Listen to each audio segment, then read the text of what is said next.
당연한 것 같지만 정말 대단한 축복이고 놀라운 축복입니다. 아무나 이렇게 하나님께 감사할 수 있는 게 아니에요.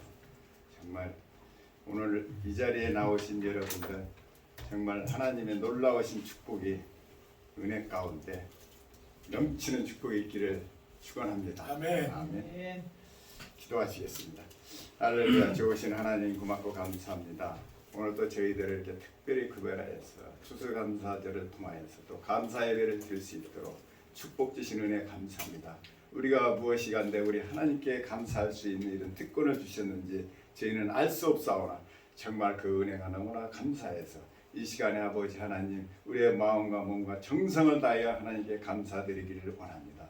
하나님 예배 가운데 우리가 정말 하나님의 놀라운 축복과 은혜를 우리가 맛보며 하나님께 영광 돌릴 수 있는 귀하고 복된 시간 될 수 있도록 도와주시옵소서. 오늘 말씀을 전할 때도 아버지 하나님 인간의 말이 아니라 정말 하나님의 대언자로서 말씀으로서 전하여서 하나님께 영광 돌릴 수 있는 귀하고 복된 시간 될 수 있도록 기름 부어주시고 축복해 주옵소서. 예수님의 이름으로 기도했습니다.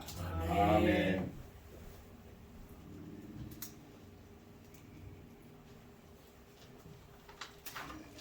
오늘 예수 안에서 항상 감사하라 이 말씀을 가지고 은혜를 나누고자 합니다.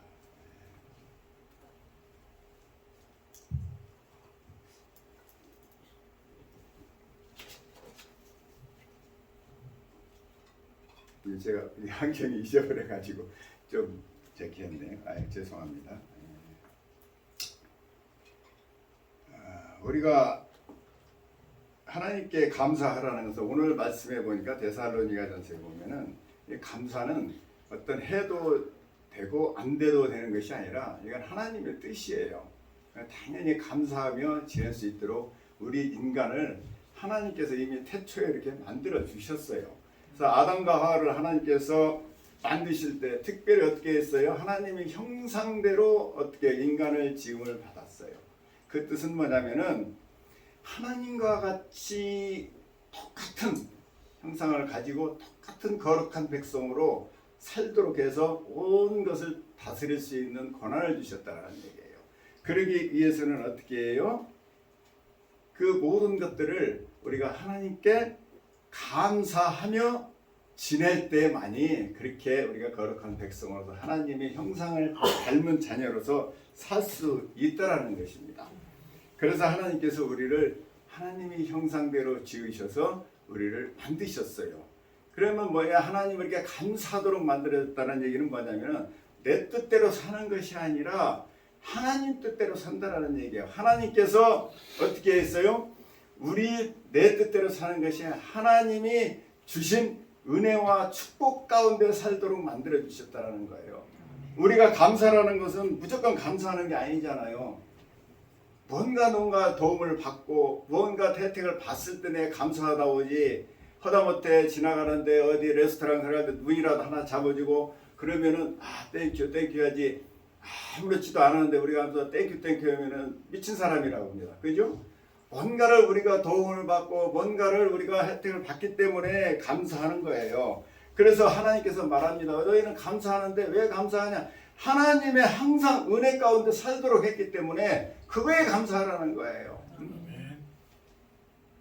그냥 감사하는 게 아니에요. 그래서 우리는 어떻게 해요? 항상 은혜로 살라라는 거예요. 은혜로.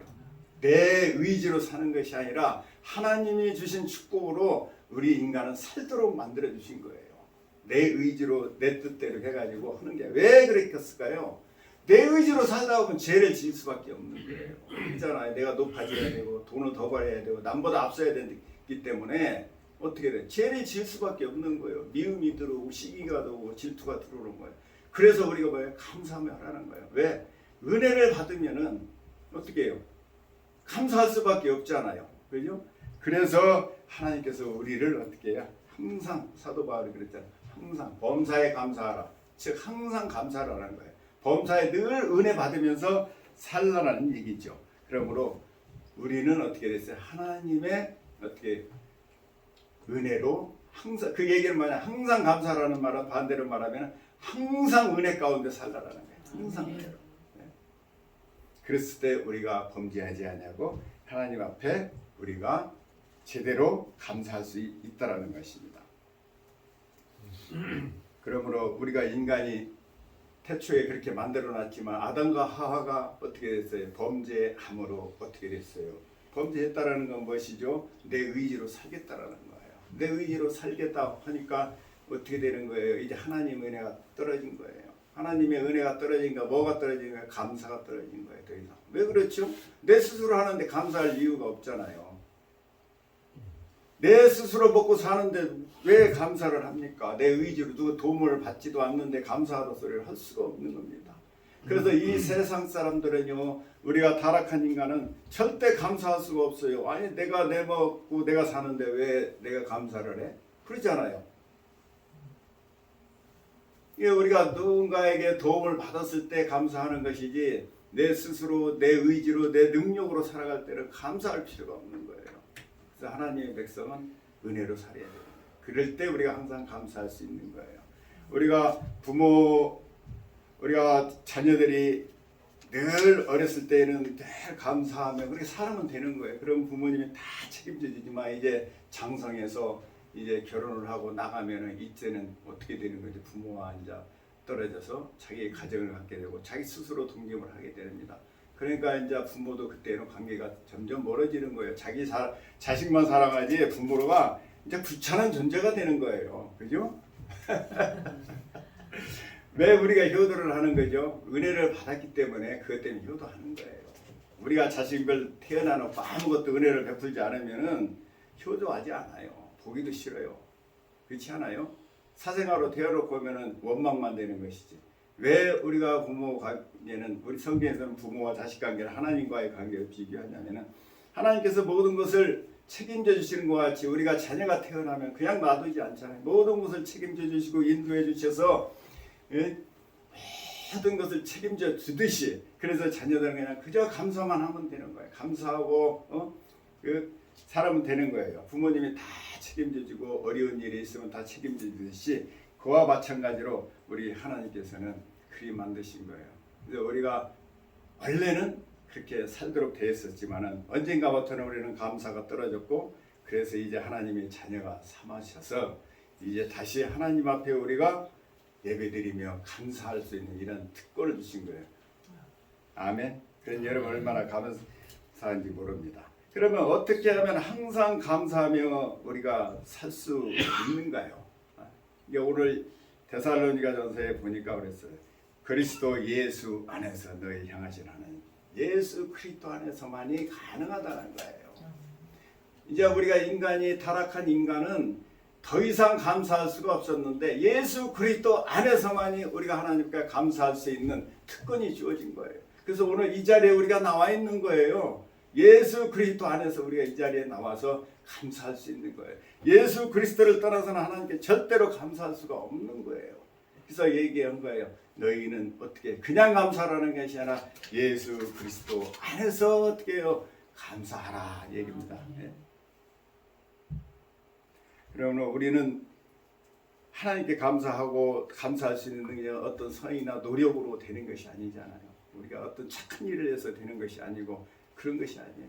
오직 뭐에 주어진 이름이 예수 그리스도예요. 오직 예수 그리스도 안에서만이 우리가 어떻게 감사할 수 있고 우리가 하나님의 자녀로서 성공할 수 있는 것입니다.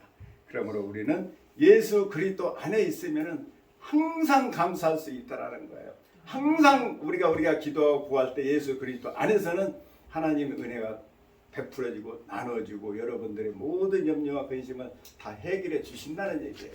그러니까 우리가 예수 그리스도 안에서 안 하기 때문에 응답이 안 되고 때로는 어려움이 당하고 그러는 거예요. 근데 우리가 예수 그리스도 안에 있었을 때는 우리가 하나님께서 모든 것을 책임져 주시는 것입니다. 그래서 성경에서는 우리가 말하고 있는 거예요. 예수 그리스도에 벗어난 자는 뭐예요? 고아라고 이렇게 표현을 합니다. 고아 같은. 우리 원래 고아 같은 존재였지만 이제는 어떻게 예수 그리스도 안에서 하나님의 자녀가 된 거예요. 그러므로 오직 예수 그리스도만이 우리가 항상 감사할 수 있는 특권이 주어졌다는 것입니다. 그래서 어떻게 요한복음 14장 16절에 이렇게 말씀하십니다. 예수님께서 내가 아버지께 구하겠으니 그가 또 다른 보혜사를 너희에게 주사 영원토록 너희와 함께 있게 하리니 내가 너희를 고아와 같이 버려두지 아니하고 너희에게로 오리라. 이렇게 했어요. 이 말씀은 뭐예요? 이제 우리가 타락하여서 하나님과 떨어져서 고아와 같은 우리가 이제는 이제 정상적으로 부모님께 돌아온 것과 같이 하나님의 자녀로 왔기 때문에 이제는 어떻게 해요?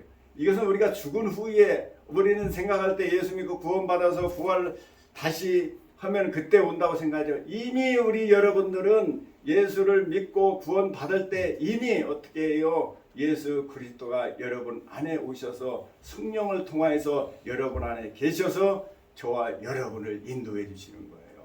그러니까 고아와 같이 내버려 두지 아니하고 여러분들이 예수 믿고 구원받아서 천국 가는 그날까지 영원토록 이 그분이 이제 함께 해 주셔서 여러분에게 은혜를 베풀어 주시고 그래서 우리에게 항상 하나님 앞에 감사할 수 있는 그런 놀라운 축복을 주셨다는 것입니다. 아멘. 우리는 이미 죽은 사람들이에요. 예수 믿을 때 죽은 거예요.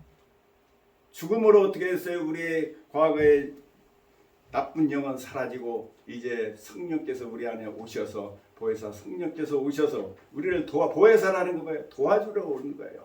예수 그리스도가 떠났지만 다시 성령으로 오셔서 저와 여러분을 같이 그 신약 시대에 예수님이 제자들을 먹이고 입히시고 고쳐주시고 했던 것과 같이 지금 여러분 각자에게 오셔서 그분이 우리를 케어해주고 있다라는 사실이에요. 이게 놀라운 사실이에요. 근데 우리는 그것을 잊어버리고 살 때가 있어. 그냥 종교적으로만 살 때가 너무 많다라는 거예요. 그분은 지금 이 자리에 계십니다. 아멘. 그분은 이 자리에 계신 거예요.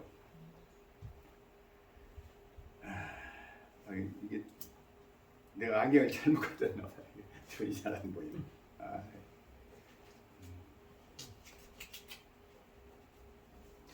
그러므로 우리가 예수 그리스도 안에서만 감사할 수 있는 것입니다. 그래서 우리가 그러면 예수 그리스도 안에서는 어떤 상황 속에서도 우리는 다 감사할 수 있는 거예요. 왜 그러죠? 내가 병이 들었어도 감사할 수 있는 거예요. 치료해 줄 수 있는 그분이 계시기 때문에. 내가 어려움과 환난이 당했어도 우리는 어떻게 감사할 수 있는 거예요. 왜? 그분이 계셔서 치료해 주기 때문에. 우리가 어렸을 때 병이 들고 밤에 자다가도요 배가 아파가지고 옛날에는 배가 많이 아팠어. 아프면 막 그때 부모님들이 그 밤에도 업고서요 저 동네에 가면 옛날에 침을 붓는 할아버지들이 있었어. 그 업고 막 거기 집에 가는 거예요. 가는 물을 막 뜯어. 그러면 거기다 막 대침을 이만 해가지고 막 발리고 여기 막 근데 하나도 안 아파 그때 보면. 그래가지고 이게 치료받고 했던 기억이 나는데 그래 우리는 어떤 상황 속에서도 우리는 감사할 수 있는 거예요. 우리가 청교도들이 이 추수감사를 최초 시작한 우리 청교도들이 원래는 어디에서 살았죠? 저 유럽 최고의 문명의 도시 영국이나 프랑스에서 오신 분들이잖아요. 그분들은 그 당시에 산업혁명으로 굉장히 세계적인 그리고 산업혁명이 일어남으로 해서 기술과 개발 모든 것이 정말로 문명을 최고로 누리던 시대였었어요. 그런데 그분들이 이 신대륙에 미국에 도착했을 때는 아무것도 없는 거예요. 아무 시설도 없었고 그 어려운 환경 속에서 그들이 정말로 이곳에서 농사를 짓고 그 문명 가운데 살다가 이런 정말 아무것도 없는 이런 신대륙에 왔을 때 얼마나 고생이 많았겠습니까? 근데 그 당시에 청교도들이 얼마나 고생을 했는지 평균 수명이 40대였다는 거예요. 막 풍토병에다 뭐 약이 있었겠어요, 뭐가 있었겠어요. 당시 유럽에서 그래도 잘 먹고 그래도 나름대로 그 문명을 누리던 그분들이 이곳에 와가지고도 얼마나 많은 고통과 고통 속에서 그 풍토병이라든가 여러 가지로 고통을 당하였지만 그들이 한 해를 수확을 거두고서는 그들이 하나님께 감사를 드릴 수 있었던 건 뭐예요? 예수 그리스도가 그들이 안에 있었기 때문입니다. 그들이 없었다면 어떻게 그 환경에서 하나님께 예배를 드릴 수 있었겠어요? 예수 그리스도 안에서는요 어떠한 상황 속에서도 우리는 감사할 수 있는 거예요. 이 세상 사람들은 아무리 많이 가져도 감사할 수 없어요. 부족한 거예요. 하지만 우리는 아무리 가난하고 아무리 불쌍하도 어떻게 해요? 그분이 계시기에 우리는 감사할 수 있는 것입니다. 아멘. 그럼 왜 그러냐? 그분은 우리의 피난처고 요새시고 우리의 인도해 주시는 그분이시기 때문에 우리는 어떤 상황 속에서도 우리를 피할 길이 있어요. 그렇기 때문에 우리는 항상 하나님께 감사할 수 있는 것입니다. 예수 그리스도 안에서 사는 삶은 과연 우리는 그게 무엇일까요? 예수 그리스도의 형상은 우리가 구약 사도 바울서에 대충 나와 있지만 가장 예수 그리스도에 잘 나와 있는 성경은 어디에 있어요? 가장 쉽고도 가장 자세하게 구약의 레위기입니다. 레위기의 제사 제도가 바로 예수 그리스도에 대한 모형을 그대로 보여줘요. 너무너무 청사진이에요. 우리의 신약에서 바울서신이나 이런 데는 이제 우리가 신약 성경을 뭐라고 말하죠? 고등학문이라고 그러잖아요. 그리고 구약을 뭐라고 합니까? 초등학문이라고 해요. 이게 초등학교에 공부 잘한 사람이 대학에 가서도 공부 잘하는 거예요. 베이직이 아주 중요하잖아요. 그래서 이 구약의 레이기를 레키스로 하고 계란으로 치면은 정말 노른자라와 같은 존재라고 해요. 가장 중요한 거 왜냐하면 예수 그리스도 메시아에 대한 그 형상을 바로 레위기에서 잘 표현하고 있는 거예요. 예수 그리스도가 왜 이 땅에 오셨고 어떻게 오셨는가는 신약보다는 구약을 잘 봐야 돼요. 레위기에 보면 너무 자세하게 잘 나왔어요. 너무너무. 특히 번제는 뭐예요? 바로 십자가 사건이거든요. 우리의 죄를 구속하여 하나님의 자녀 삼은 그 사건이 바로 번제예요. 번제를 통해서 어떻게 됐어요? 그러면 그 다음에 구약의 제사제는 5가지가 있는데 번제와 화목제, 그다음에 속건제, 속죄제, 소제가 있어요. 근데 그 중에 이제 대표적으로 번제와 화목제로 합니다. 화목제는 뭐냐? 예수 구원받은 사람들의 삶에 대한 것을 이야기하는 거예요. 우리가 예수 믿고 구원받았지만 또 죄를 짓잖아요. 또 때로는 그런 거에 대한 삶이에요. 거기에 대해서 그 예수 그리스도가 왜 그렇게 오셨고 왜 그렇게 십자가에 달리셔야 됐고 왜 그렇게 해야 됐는가를 보여주는 거예요.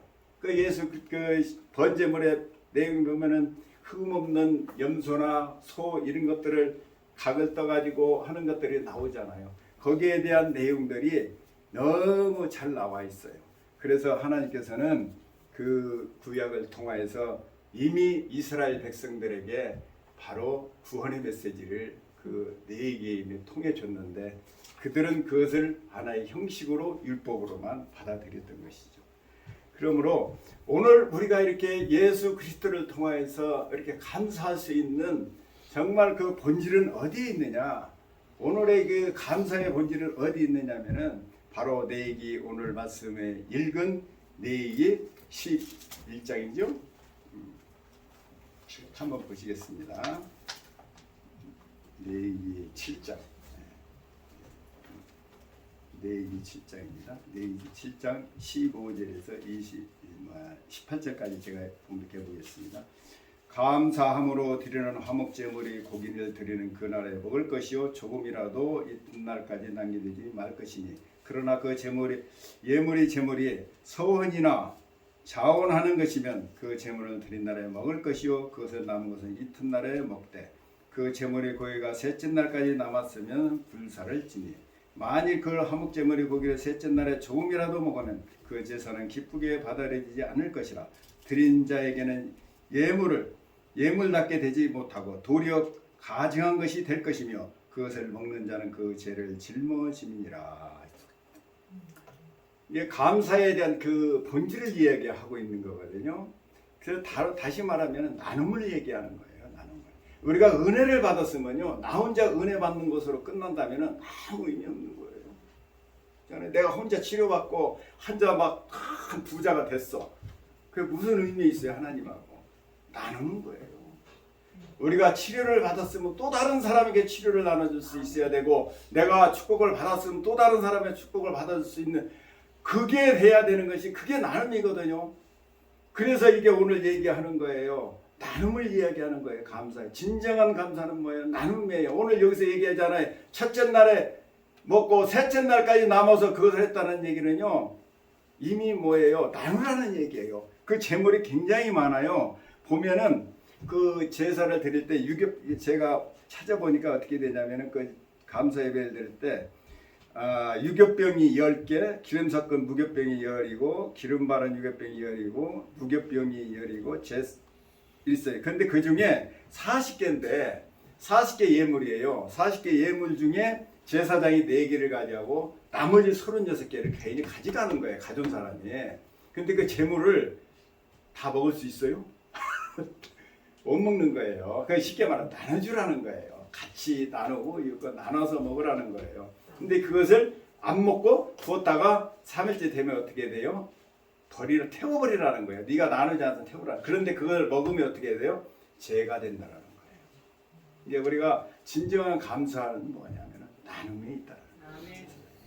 나누지 않으면서 자기 혼자 족을 받고 하나의 축복. 우리가 마찬가지예요. 내가 치료받고 구원 받았어도 그게 하나의 나의 뭐 대단한 거 마냥 자기 혼자 잘하고 남에게 그런 은혜를 끼치지 못하면은 아무 소용이 없어요.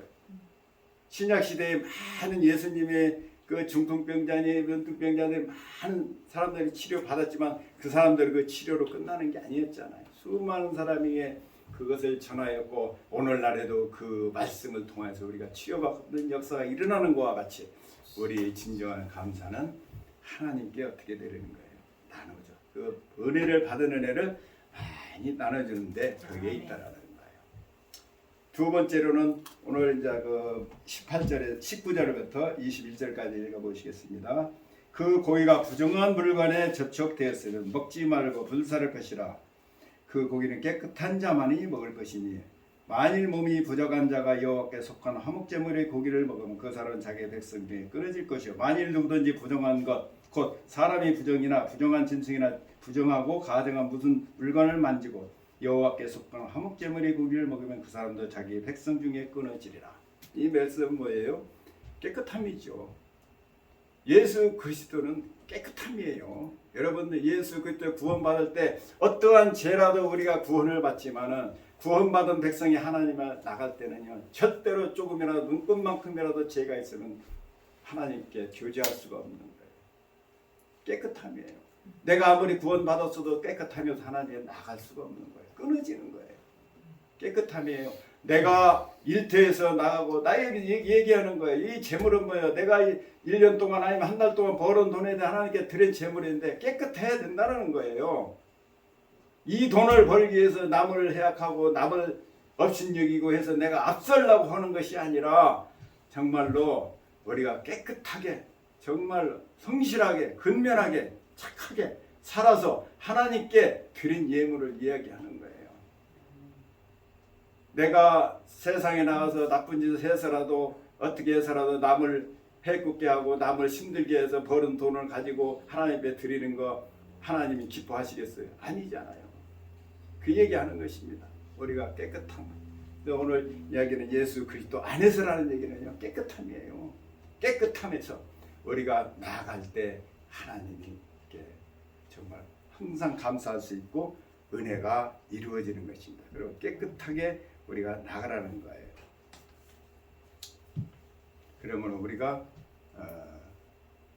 삶 속에서도 우리가 성실하게 근면하게 그리고 어떠한 상황 속에서도 우리가 죄를 범하여서는 아니 된다라는 것이죠. 그래서 레위기 7장 18절에 그렇잖아요. 암흑제물 셋째 날 조금이라도 먹으면은 예물답지 못하고 도리어 가증한 것이 될 것이라. 그것을 먹는 자는 죄를 짊어지니라. 이게 자기 본인이 드린 자를 얘기를 하는 것이죠. 네, 그렇습니다. 깨끗함에 있다라는 것을 우리가 기억해서 어떤 이름으로도 우리가 예수 그리스도 안에 있을 때 깨끗한 거예요. 우리가 내 스스로가 성실하게 하는 것 같지만 아니에요.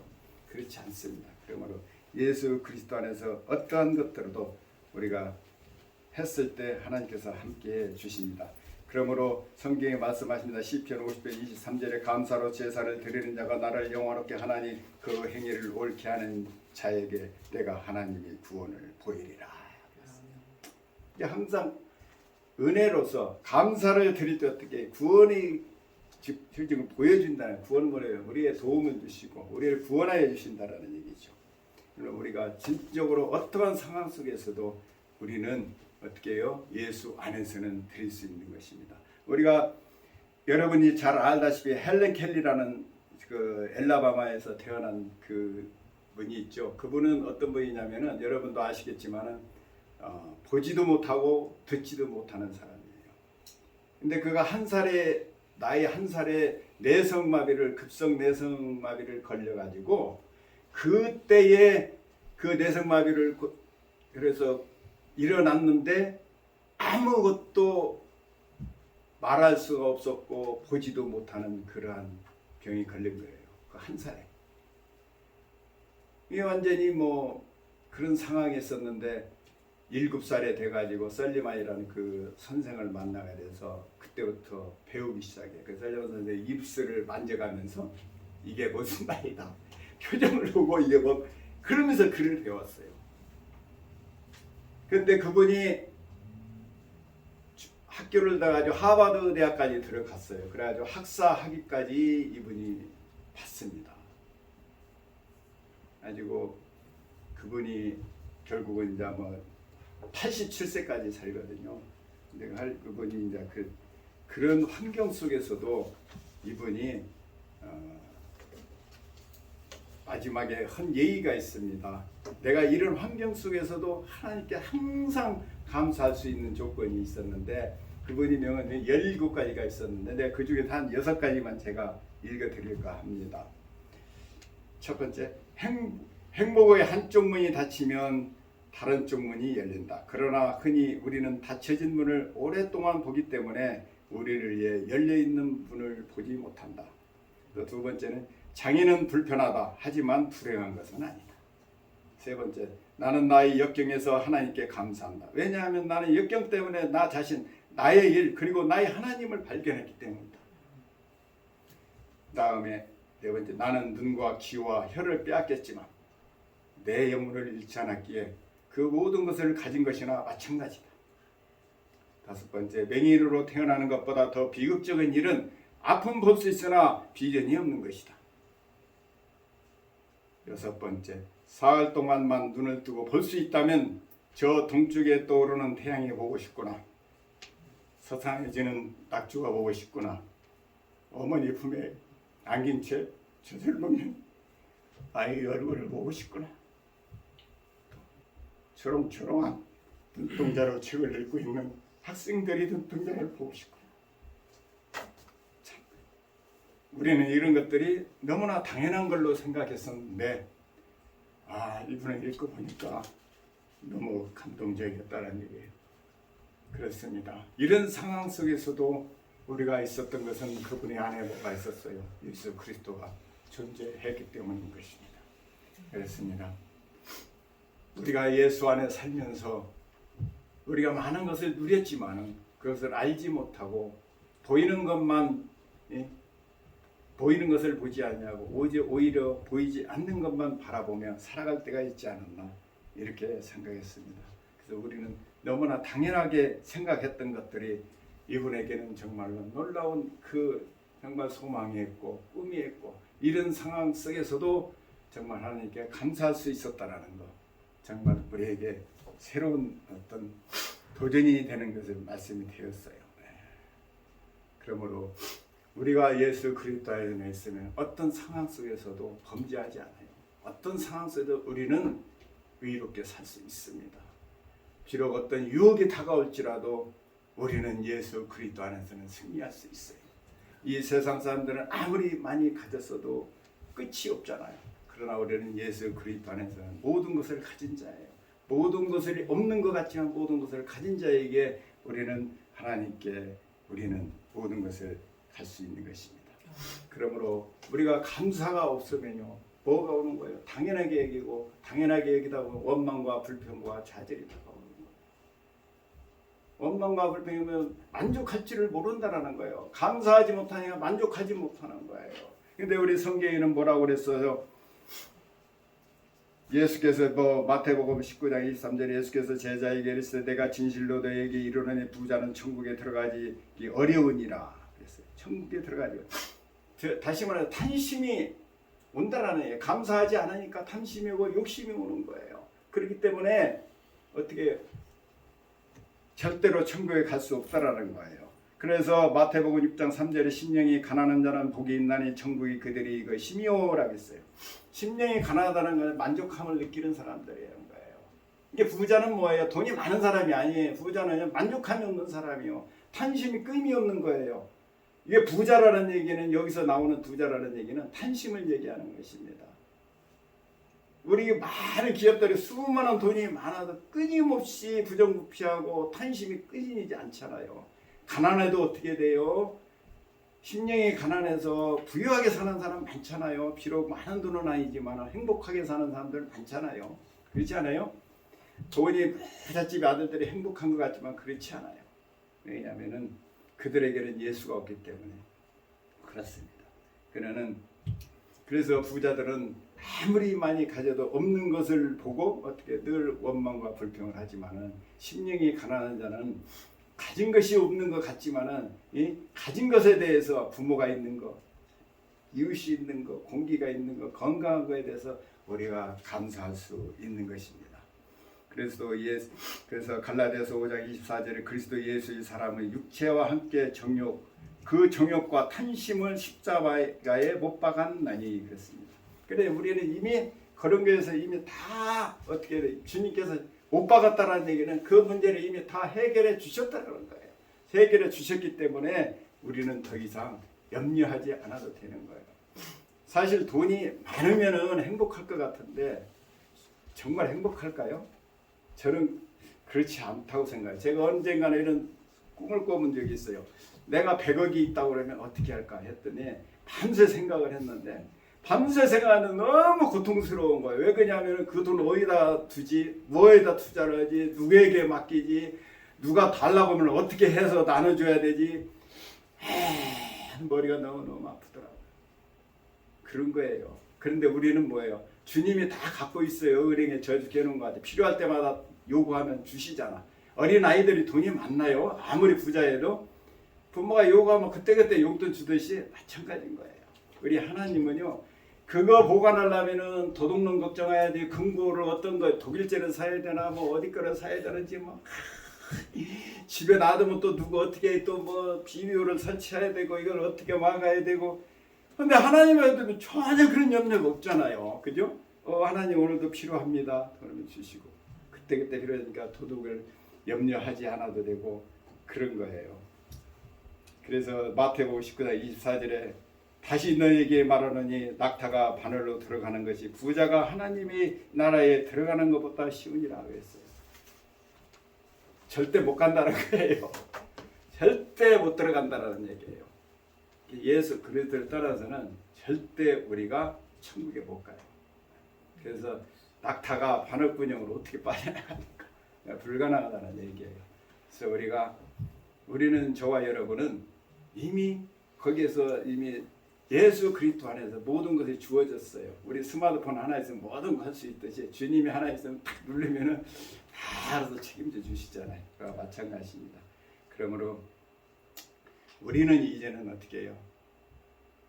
없는 것을 보고 불평하지 말고 우리가 가진 거, 내가 가진 게 너무 많아요. 감사할 게 많아요. 그 가진 것을 바라보며 우리가 살 때 어떻게 해요? 우리의 마음이 편안해지고 감사가 넘쳐나게 되고 그 예수 그리스도를 그 품음으로써 우리가 놀라운 축복을 받는 거예요. 그래서 사도 바울이 이렇게 얘기한 것은, 사도 바울도 상황이 굉장히 어려운 상황에서 이 말씀을 하신 거예요. 빌립보 감옥에서 잡혀가지고 그 복음 전하다가 두드려 맞고 감옥에 들어가서 했는데, 거기서 찬양 부르다가 예배 드리다가 감사 찬송하면서 어떻게 옥문이 열리고 모두가 구원받는 역사가 일어나잖아요. 원망할 수밖에 없는 상황입니다. 그게. 그지만은 그는 원망하지 않았어요. 왜 그랬죠? 예수가 있었기 때문에 그런 거예요. 감옥에 있어도 어느 상황에 있어도 사도 바울은요, 그 안에 예수가 있었기 때문에 그런 거예요. 사도 바울은 사실은 믿음이 원래가 좋은 사람이었었어요. 예수만 없었지 굉장히 좋은 사람이 있었잖아요. 그죠? 그래서 열심으로 살았지만 뭐 했어요? 늘 어떻게 부족했어요. 늘 화만 났고 기쁘지도 안 하고 그랬어요. 근데 예수 그리스도가 딱 들어오니까 뭐다? 항상 기뻐하는 마음이 생겨, 항상 감사하는 마음이 생겼다라는 얘기예요. 그래서 항상 그렇게 살았다라는 얘기죠. 어떤 어려움과 환경과 저희가 다가올지라도 사도 바울은 늘 기쁨으로 이렇게 살았어요. 그래서 오늘 말씀에 항상 기뻐하라, 쉬지 말고 기도하라. 쉬지 말고 기도하라 뭐예요? 우리가 왜 기도하니? 은혜를 받으면 항상 기도할 수밖에 없어요. 우리 자녀들이요, 필요하면 아버지가 저기 하면은 다 요구하면 아버지가 주지도 안 하고 혼내고 그러니까 얘기를 안 하지. 부모님이 필요한 거 용돈 달라고 하면 착착 주고, 필요한 거 아침 되고 저녁이 되면 밥을 잘 챙겨줘 보세요. 아이들이 그러지 않잖아요. 마찬가지로 우리가 하나님 앞에 우리가 나아가면 하나님께서, 예수님께서 모든 것을 우리에게 책임져 주시고 인도해 주시는 것이죠. 그래서 이스라엘 백성들이 그랬잖아요. 그 가나안 땅에 들어가면서 다 구원받은 백성들이었지만은 그 중에 어디는 그것을 원망하고 불평하고, 어떤 한 사람은 믿음으로 하나님께 감사 찬양을 했을 때 어떻게 그들은 승리할 수 있었어요. 우리 신앙생활도 마찬가지입니다. 우리가 신앙을 하면서도 내가 믿음 안에서 우리가 긍정적이고 창조적인 생각을 할 때 하나님이 놀라운 축복과 은혜를 우리에게 보여주시고 나타내 주셔서 많은 사람들에게 나눠주고 베풀고 하는 놀라운 역사가 저와 여러분 삶 속에 일어날 줄로 믿습니다. 기도하시겠습니다. 좋으신 아버지 하나님 고맙고 감사합니다.